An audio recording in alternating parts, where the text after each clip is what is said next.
Hello friends, आइए आज एक नए टॉपिक पर चर्चा करते हैं। आज का जो टॉपिक है हमारा चोल वंश है। चोल राजवंश से संबंधित टॉपिक पर आज बात करेंगे। जहाँ तक चोल राजवंश की बात है तो चोल राजवंश के बारे में जानकारी हमको अगर अभिलेखित साक्ष्य की बात की जाए तो अभिलेखित साक्ष्य की बात की जाएगी तो अशोक का 13वां शिलालेख हो जाएगा। अशोक के 13वें शिलालेख।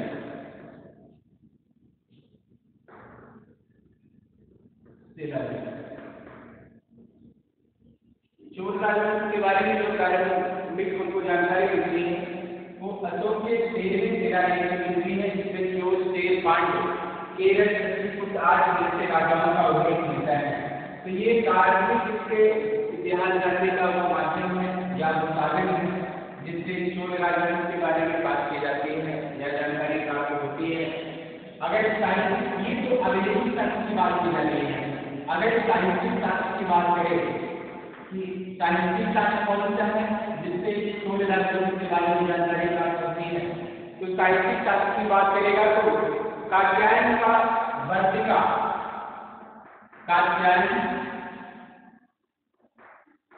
कात्यायन ने ग्रंथ लिखा जिसका नाम है वर्तिका। कात्यायन के ग्रंथ वर्तिका ये कात्यायन, पाणिनि और पतंजलि जैसे तीन व्याकरण के कवि हैं। तो कात्यायन ने लिखा वर्तिका और वर्तिका में ही चोल राजवंश के साहित्यिक साक्ष्य के बारे में जानकारी प्राप्त होती है। यूं कहें तो साहित्यिक साक्ष्य जो है वो वर्तिका है जिससे चोल राजवंश के बारे में जानकारी प्राप्त होती है। चोल राजवंश ये दक्षिण भारत में इसके प्रारंभिक, क्योंकि ये चोल राजवंश के शासन के बारे में बात करें तो इसके शासन को हम दो पार्ट में रख सकते हैं। अगर प्रथम पार्ट की बात करें तो संगमकालीन राजवंश है। संगमकालीन राजवंश के बारे में तीन राजवंश का उल्लेख मिलता है। संगमकालीन राजवंश, संगमकालीन राजवंशों में तीन राजवंश को कौन बोलते हैं? तो पहला है चोल राजवंश, दूसरा है चेर राजवंश और तीसरा जो है वो है आपका पांड्य राजवंश। तो पांड्य और चोल ये तीन राजवंश संगमकालीन राजवंश है। तो इस राजवंश प्रारंभिक चोल राजवंश के बारे में अगर बात करेंगे तो ये प्रारंभिक संगमकालीन चोल राजवंश, इसके बारे में ये कहा जाए कि उनका जो सबसे प्रसिद्ध शासक होता है जिसका नाम होता है करिकाल। पाँव जरा से कहते हैं करिकाल। ये चोल राजवंश प्रारंभिक चोल राजवंश का, जिसको अधिकांश दो पार्ट में चोल राजवंश को डिवाइड किया जाएगा। प्रथम पार्ट की बात करें, प्रथम चोल राजवंश की बात करें तो प्रथम चोल राजवंश में करिकाल वंश का शक्तिशाली राजा होता है और करिकाल का जो समय होता है करिकाल का 190 ईस्वी होता है।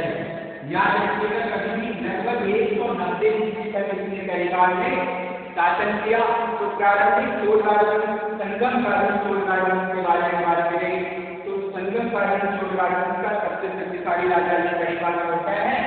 और इसके बाद ही धीरे धीरे जो है चोल राजवंश के प्रथम चोल राजवंश की सत्ता का धीरे धीरे पतन होने लगता है। और इस पतन के बाद दूसरी बार चोल सत्ता अस्तित्व में आई, क्योंकि जब प्रथम चोल राजवंश संगमकालीन चोल राजवंश का जब पतन हुआ तो उसके पतन के बाद गंगों और पश्चिमी गंगों तथा पल्लवों ने इनके धनुषावशेषों पर अपना साम्राज्य स्थापित किया। लगभग 3-4 शताब्दियों तक इन लोगों ने शासन किया। और उसके बाद जो है द्वितीय पल्लव राजवंश का जब उदय होता है तो द्वितीय पल्लव राजवंश का जो संस्थापक शासक होता है उसको कहते हैं विजयालय। तो द्वितीय चोल राजवंश का जो संस्थापक होता है वो कौन होता है? यहाँ से प्रश्न पूछा जाएगा कि द्वितीय चोल राजवंश का संस्थापक, या ये कहें कि पुनः जो है राजवंश को फिर से एक शक्तिशाली साम्राज्य के रूप में पुनः स्थापित करने का श्रेय किसे दिया जाता है? अगर ऐसी बात की जाती है तो उसका सही आंसर हो जाएगा विद्यालय। विद्यालय द्वितीय चोल राजवंश का संस्थापक माना जाता है। अब यहाँ द्वितीय चोल राजवंश की बात करने आ रहे हैं। तो द्वितीय चोल राजवंश के बारे में कहाँ तक उनके इतिहास जानने का साधन है, यूं कहें वो इतिहास जानने का साधन। किसी भी राजवंश के बारे में अगर हम बात करते हैं तो सबसे पहला जो पॉइंट आता है वो यही आता है कि उनके इतिहास जानने का साधन कौन सा था, वो माध्यम कौन था जिसके माध्यम से हम उस राजवंश के बारे में जानकारी प्राप्त करें। क्योंकि इतिहास की जितनी भी सारी घटनाएं हैं वो तथ्यों पर चलती हैं। तथ्य और साक्ष्य का होना इतिहास में अति आवश्यक होता है। बिना तथ्य के किसी भी घटना के बारे में हम अगर बात करेंगे तो एक वो पूरी कल्पना हो जाएगी। इसलिए तथ्यों का होना अति आवश्यक होता है। तो इतिहास जानने के साधन की बात करें तो सबसे पहले इसमें हम साहित्यिक साधन की बात करते हैं। साहित्यिक साधन या साहित्यिक साधन, ठीक है, कुछ भी कहते हैं, चाहे साहित्य कह दे चाहे साधन कह, एक ही होगा, कोई दिक्कत नहीं। तो साहित्यिक साधन की बात करें तो साहित्य के अंतर्गत सबसे पहला जानकारी हमको मिलता है, जिससे मिलता है संगम साहित्य से। संगम साहित्य से अभी हम बात करें कि संगम प्राचीन जो चोल राजवंश होता है, जो कभी प्रदेश में जिसका उदय होता है, जहाँ पे ये लोग शासन करते थे चोल राजवंश, वो क्षेत्र कौन सा होता था? तो वो क्षेत्र आपका वर्तमान कर्नाटका, आंध्र और तमिलनाडु का क्षेत्र होता है। तो यूं कहें कि आंध्र प्रदेश, तमिलनाडु और कर्नाटक, इन तीनों क्षेत्रों पर मिलाकर जो क्षेत्र बनता है उन सारे क्षेत्रों के चोल राजवंश का अधिकार होता है। और इन सभी क्षेत्रों पर ये शासन करते थे, जिसे तमिलकम क्षेत्र के नाम से जाना जाता है। क्योंकि यहाँ पर तमिल भाषा बोली जाती थी, इसलिए ये क्षेत्र को जो है तमिल क्षेत्र के नाम से संबोधित किया जाता है। संगम साहित्य से इनके बारे में जानकारी हमको प्राप्त होती है चोल राजवंश। तो संगम साहित्य में पहला है आपका सिरप्पा दिकारम। सिरप्पा दिकारम चोल राजवंश के बारे में जानकारी का एक प्रमुख साधन होता है। और दूसरा है मणिमेखला।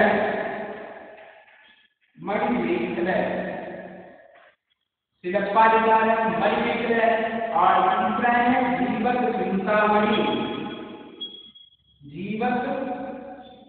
चिंतामणि। ये ऐसे ग्रंथ हैं जिनसे जो है हमको प्रारंभिक चोल राजवंश के बारे में जानकारी प्राप्त होती है। और दूसरा, ये जो हम साहित्य की बात कर रहे हैं, दूसरा हो गया आपका अभिलेखित साक्ष्य।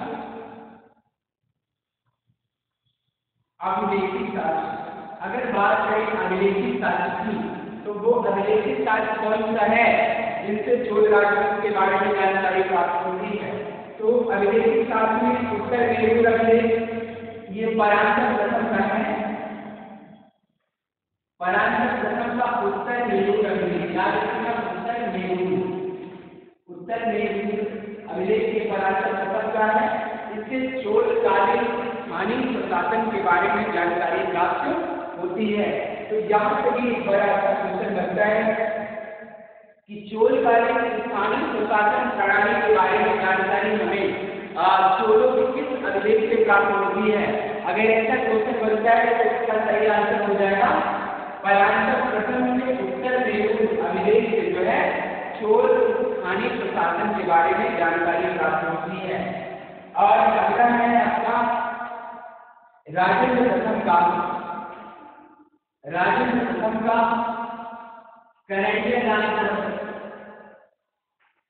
करंडे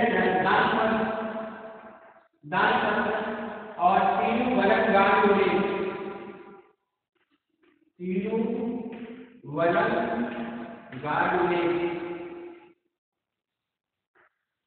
ये दो ऐसे अभिलेख हैं जिससे चोलकालीन शासक राजेंद्र प्रथम की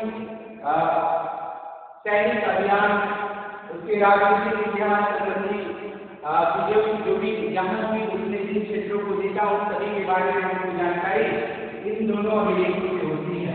तिरुवरंगामू तथा अरण्य राजपत्र से जो है इनके बारे में जानकारी प्राप्त होती है। इनके इतिहास जानने का एक प्रमुख साधन ये अभिलेखी साक्ष्य है और त्रिवेंद्रम लेख से भी इनके बारे में जानकारी प्राप्त होती है।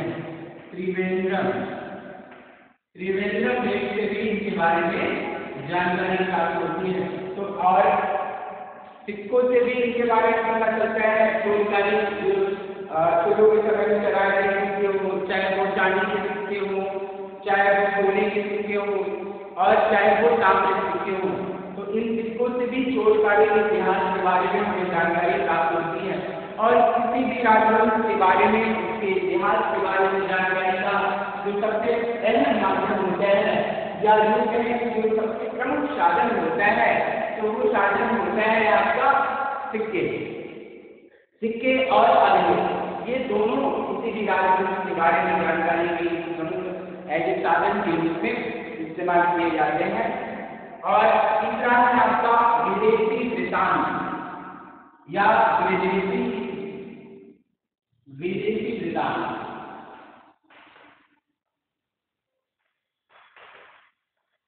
वो विदेशी वृत्तांत या विदेशी जो ऐसे कुछ व्यक्ति आए जिन्होंने चोलकालीन शासन प्रशासन के बारे में जानकारी प्राप्त कराई, तो ऐसे Periplus of the European queen, Periplus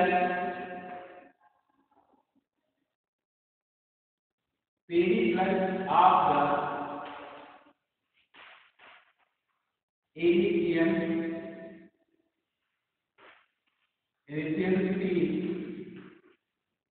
Periplus of the Asian sea से जो है चोलकालीन बंदरगाहों के बारे में जानकारी प्राप्त होती है। और टाली एक ग्रंथ लिखा जिसका नाम है ज्योग्राफी यानी भूगोल।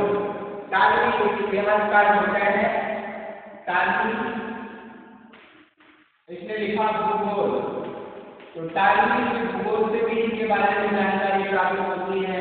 कुछ मुस्लिम इतिहासकार और कुछ अन्य इतिहासकारों से भी इनके बारे में जानकारी प्राप्त होती है। तो इनके इतिहास संबंधी जानकारी कहाँ से प्राप्त होती है, अभी हमने उसके बारे में चर्चा करी कि चोलकालीन इतिहास जानने के साधन कौन कौन से हैं। ठीक है, तो ये ध्यान से देखिएगा। तो चोलकालीन शासन की बात की जाएगी तो दो खंडों में इनका इतिहास है और दो चरणों में इनके प्रारंभिक इतिहास और द्वितीय चरण का इतिहास। प्रारंभिक इतिहास का बात की जाएगी, प्रारंभिक इतिहास में जो है इनका संगम कालीन इतिहास कहलाएगा। और उसके बाद तो इस तरीके से द्वितीय चोल राजवंश की बात करें तो द्वितीय चोल राजवंश का जो संस्थापक शासक होते हैं वो होता है विजयालय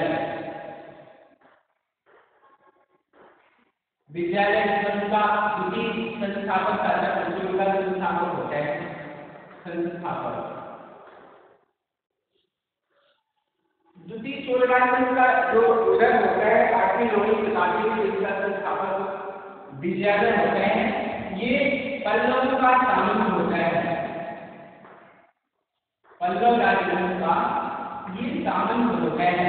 तो यहाँ से भी क्वेश्चन बन सकता है कि पल्लव शासक किस राजवंश के संस्थापक के रूप में शासन करते थे। अगर इस तरीके का क्वेश्चन बनता है तो ये जान के मिलेगा कि पल्लव राजवंश के ये सामंत के रूप में शासन किया करते थे।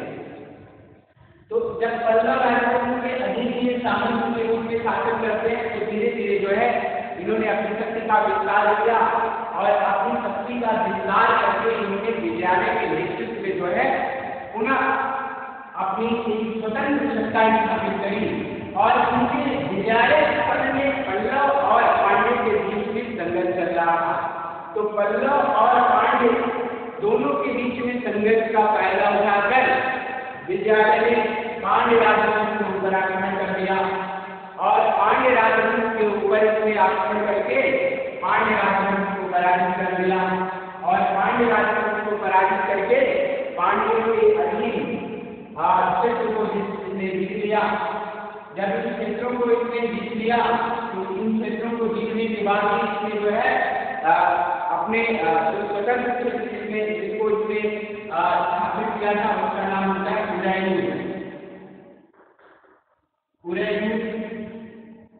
कुरैयुन में इन्होंने अपना एक ऐसी स्वतंत्र शासन सत्ता स्थापित करी और प्रारंभिक चोलों की राजधानी भी कहाँ होती है।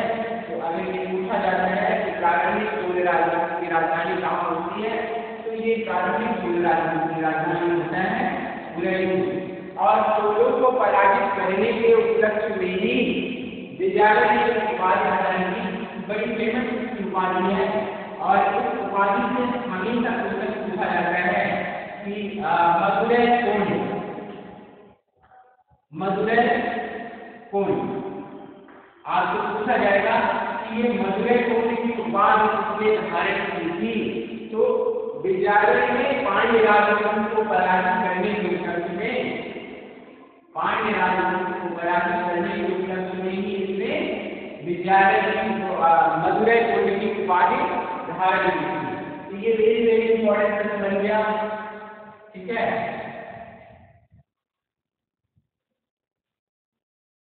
ये आपसे पूछा जाएगा तो आप बता सकते हैं मदुरै कौन की उपाधि किसने धारण की। तो ये इसी धारण से विजयालय, ठीक है। और आइए अब आगे देखते हैं। इसके बाद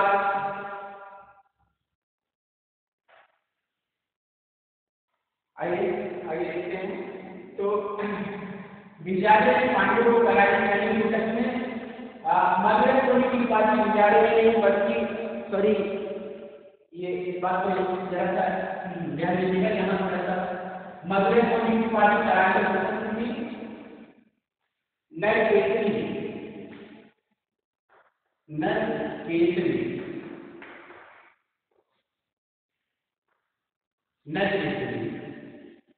विजयालय की उपाधि धारण की तो नर केसरी, ठीक है।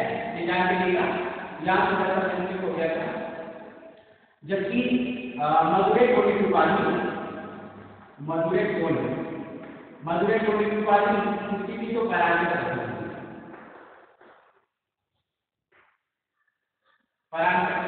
ठीक है। जान के लिएगा मदुरै कौन की उपाधि ये अलग है और नर केसरी की उपाधि में जा रही है, ठीक है। यहाँ पे थोड़ा सा इसको जोड़ा दीजिएगा। नर केसरी की उपाधि मिल जाएगी। तो इस तरीके से विजयालय ने प्रथम चोल राजवंश का एक स्वतंत्र शासक होता है और इसमें स्वतंत्र शासन के रूप में जो है अभी भी ये ऐसे पल्लवों के शासन के रूप में शासन करते हैं, लेकिन उन्होंने अपने एक अलग भूभाग क्षेत्र को जो है छोटे भूभाग को जो है अपने अधीन करके शासन करना विजयालय ने प्रारंभ किया था। इस तरीके से जो है विजयालय के बाद जो अगला का शासन होता है चोल राजवंश का वो होता है आदित्य प्रथम। अगला जो चोल राजवंश का शासक होता है वो आदित्य प्रथम होता है। आदित्य प्रथम के समय में ये कहा जाता है कि पांड्यों और चोलों के बीच में संघर्ष चल ही रहा था और संघर्ष में आदित्य प्रथम ने अपने स्वामी यानी जिससे ऐसी को शामिल थे पल्लव की तरफ से इसने अपने स्वामी पल्लव की तरफ से इसने पांड्यों के खिलाफ युद्ध में सहयोग दिया पल्लवों का और युद्ध में पांड्य पराजित हो गए। और पांड्य जब पराजित हुए तो पांड्यों को पराजित करने के बाद उस समय उसका जो समकालीन शासक होता है वो पल्लव राजवंश का शासक अपराजित हो जाता है। पल्लव राजवंश का जो शासक इसका समकालीन शासक होता है वो अपराजित होता है। तो अपराजित पांड्यों को जो इसने पराजित किया था तो पराजित करने के बाद उनके इन क्षेत्रों को जो है वो ये नहीं कर पाता कि इससे पहले ही जो है आदित्य प्रथम ने अपराधी को मारकर इसके क्षेत्रों पर अधिकार कर लिया और इसके क्षेत्रों पर अधिकार करने के बाद बात करने से पांड्यों को उसके कांगो से छीन लिया, कोंगो या कांगो इस क्षेत्र को छीनकर अपने अधीन कर लिया इसने। और पांड्यों को जीतने के बाद इसने पश्चिम के गंगों को भी अपने अधीनता में रहने के लिए बांध दिया। तो इस तरीके से ये इस वंश का एक ऐसे कहें शक्तिशाली शासक होता है जिसने गंगों, पांड्यों और पल्लवों से उनके क्षेत्रों को जीतकर अपने क्षेत्र में मिला लेता है। और इसने जो है एक विशाल क्षेत्र में जो है अपने साम्राज्य को परिणत कर दिया। और आदित्य प्रथम के बाद उस वंश का जो अगला शासक होता है वो होता है परांतक प्रथम। परांतक प्रथम ये इस वंश का अगला शासक होता है, आदित्य प्रथम के बाद परांतक प्रथम। तो अगला शासक होता है परांतक प्रथम। परांतक प्रथम ये चेर राजकुमारी का पुत्र होता है, क्योंकि चेर राजवंश में ही इसके पिता आदित्य प्रथम ने इसका विवाह किया था चेर राजवंश की कन्या के साथ। तो चेर राजवंश की कन्या के साथ इसका विवाह हुआ था। तो परांतक प्रथम के समय में भी पांड्यों के इसका युद्ध होता है और पांड्यों के खिलाफ इसने सैन्य अभियान किया और उस सैन्य अभियान में इसने पांड्यों को पराजित कर दिया। और पांड्यों को पराजित करने के उपलक्ष्य में ही परांतक प्रथम ने मदुरै को की उपाधि प्रदान की। मदुरै को तो ये बड़ी बड़ा इंपॉर्टेंट प्रश्न है, ये भी हमेशा पूछा जाता है कि मदुरै को की उपाधि किसने धारण की। तो जब कभी आपसे पूछा जाए तो आप बता सकते हो कि मदुरै को की उपाधि परांतक प्रथम ने धारण की, जबकि नरेश कुमार ने धारण की। ठीक है, उपाधियों से क्वेश्चन हमेशा पूछा जाता है, खासकर सोलह से तो उपाधियों से 100% क्वेश्चन आ रहा ही आ रहा है, इसलिए जाते रहेगा। तो उसने पांड्यों को पराजित करने के उपलक्ष्य में मदुरै को की उपाधि धारण की और पल्लवों की बची खुची जो शक्ति थी उसको पूरी तरह से इसने समाप्त कर दिया। तो यूं कहा जाए कि पल्लव राजवंश को पूरी तरह से किसने समाप्त किया था। तो पल्लव राजवंश को पूरी तरह से समाप्त करने का श्रेय परांतक प्रथम को दिया जा सकते हैं। इसीलिए जो है पल्लव राजवंश को पूरी तरह से समाप्त कर दिया। और पल्लव राजवंश को समाप्त करने के साथ साथ इसने जो है और उनको और बाड़ों को भी पराजित किया था। ठीक है, बाड़ों और उनको को भी इसलिए पराजित किया था। ठीक है, जानते रहिएगा, कभी अगर कभी पूछा जाए तो आप बता सकते हो। इनको भी पराजित करके अपनी अधीनता में लेने के लिए निर्भर कर दिया था। और इस तरीके से इसने अपने पिता की जो साम्राज्यवादी नीति थी, साम्राज्य विस्तार करने की आदित्य प्रथम उनके पिता आदित्य प्रथम की जो नीति थी उसी नीति का पालन किया और उसी नीति के तहत ही सभी क्षेत्रों को इसने जीतकर अपने साम्राज्य को एक विशाल भूभाग के रूप में परिणत कर देता है। लेकिन इसके समय में ही राजपूतों के साथ उसका युद्ध होता है। परांतक प्रथम और राजपूत शासक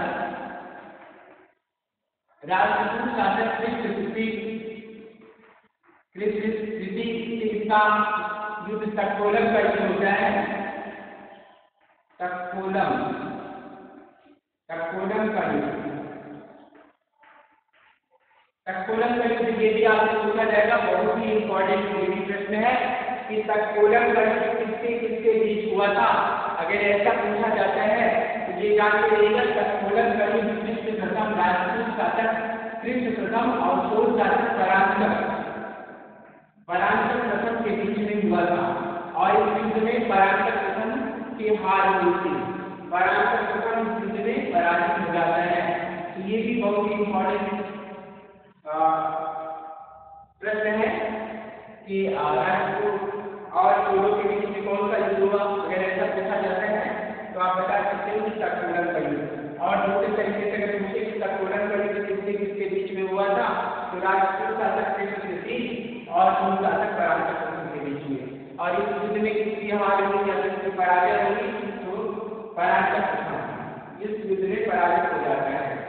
ठीक है, परांतक प्रथम के पराजित होने के बाद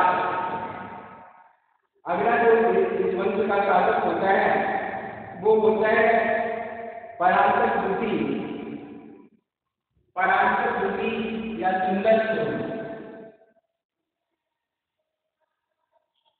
परांतक द्वितीय या सुंदर चोल।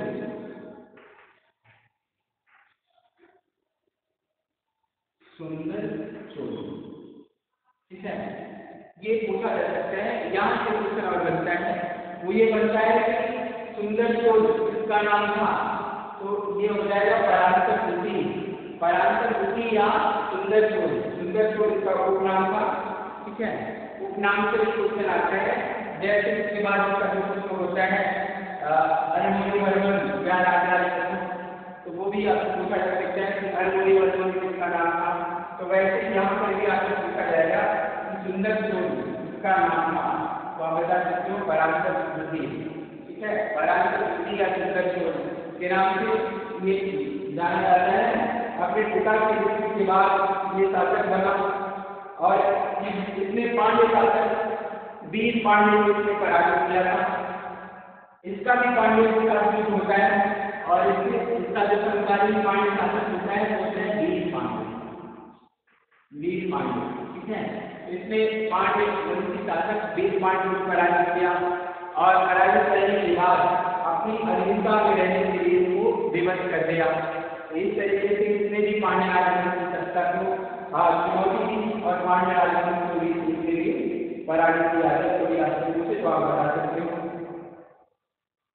इसने सिंगल पर भी आक्रमण किया। सिंगल यानी अगर सिंगल पूछा जाए तो सिंगल का हो जाएगा श्रीलंका।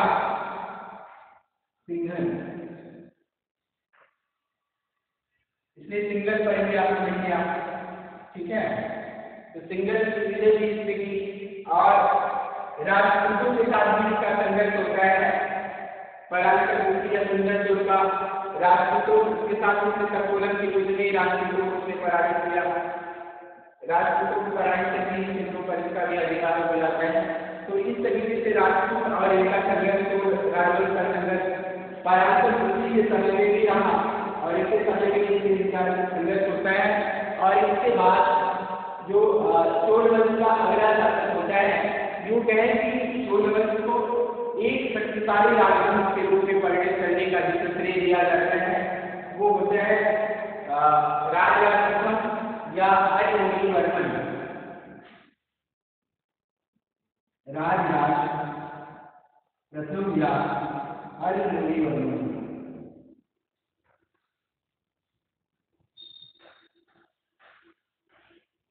ठीक है, राजराज प्रथम या अरमोलीवर्मन ये इस वंश का ऐसे सबसे शक्तिशाली, अभी तक जितने भी सारे राजा हुए इन सभी राजाओं में सबसे शक्तिशाली राजा होता है राजराज प्रथम या अरमोलीवर्मन। अब यहाँ से क्वेश्चन अगर पूछा जा सकता है कि राजराज प्रथम या अरमोलीवर्मन किसका पुत्र था, तो इस तरीके से अगर क्वेश्चन पूछा जाता है तो आप बता सकते हो कि परांतक द्वितीय या सुंदर चोल का पुत्र था। परांतक द्वितीय या सुंदर चोल का पुत्र होता है राजराज प्रथम या अरमोलीवर्मन। राजराज प्रथम या अरमोलीवर्मन ने पल्लव राजवंश को एक सार्वभौमिक शक्ति प्रदान की और इसके समय में इसका पांड्यों के साथ और केरल के साथ और सिंगल के साथ इसका युद्ध हुआ था। इसके समय जो इसका प्रथम संघर्ष होता है केरल का राजा होता है रविवर्मा। केरल का शासक होता है रविवर्मा। तो केरल के शासक रविवर्मा के साथ इसका युद्ध होता है और इसे रविवर्मा को पराजित करके इन क्षेत्रों पर अधिकार कर लेता है। और इसका अगला जो युद्ध होता है वो पांड्यों के ऊपर इसने आक्रमण किया, पांड्य राजवंश के ऊपर। और पांड्य राजवंश का जो शासक होता है अमरभुजंग को भी इसने पराजित करके पांड्यों को भी अपनी अधीनता स्वीकार करने के लिए बाध्य किया। तो इस तरीके से इसने केरल और पांड्यों को भी जीतकर अपने साम्राज्य में मिला। केरल को केरल के राजा रविवर्मा को पराजित अब यहाँ से बड़ा इंपॉर्टेंट चीज हुआ है, हमेशा पूछा जाता है और कई बार ये क्वेश्चन आया हुआ है, कांडले साले कलमलु, कांडले साले कलमलु, ये एक लंबी शॉर्ट उपाधि है, याद रखिएगा, बड़ा इंपॉर्टेंट इन्हें पूछा जाता है। इस कांडले साले कलमलु की उपाधि किसने धारण करी, तो ये हो जाएगा राजराज प्रथम या अणिमुनिवर्मन ने कांडले साले कलमलु की उपाधि धारण की थी, ठीक है। और दूसरी इसकी उपाधि की बात करें तो मामू की चोलदेव, मामू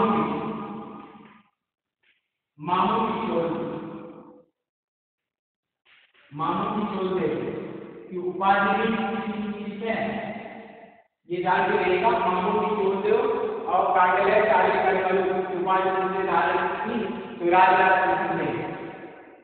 चोल मार्तंड राजमार्तंड, ये भी उपाधि पूछा जाता है हमेशा, चोल मार्तंड राजमार्तंड, चोल मार्तंड और राजमार्तंड, ये भी उपाधि उससे धारण की, तो अगर ये पूछा जाता है तो ये भी जानते रहिएगा, ये भी उपाधि उससे धारण की थी तो राजराज प्रथम की उपाधियों से ही क्वेश्चन हमेशा पूछा जाता है। ये मान के चलिए कि 100% ध्यान से आना ही आना है इसकी उपाधियों से। ये सबसे इम्पोर्टेंट ये है कि कांडले साले कलमलु, दूसरी मामू की चोलदेव, तीसरा चोल मार्तंड या राजमार्तंड, इसकी उपाधि थी, तो आप बता सकते हो कि राजराज प्रथम की। तो अब आगे इस वीडियो में आज तक इतना ही, इसके बाद का जो टॉपिक बचा हुआ है तो अगले वीडियो में इसके बारे में चर्चा करेंगे। आज के लिए इतना ही।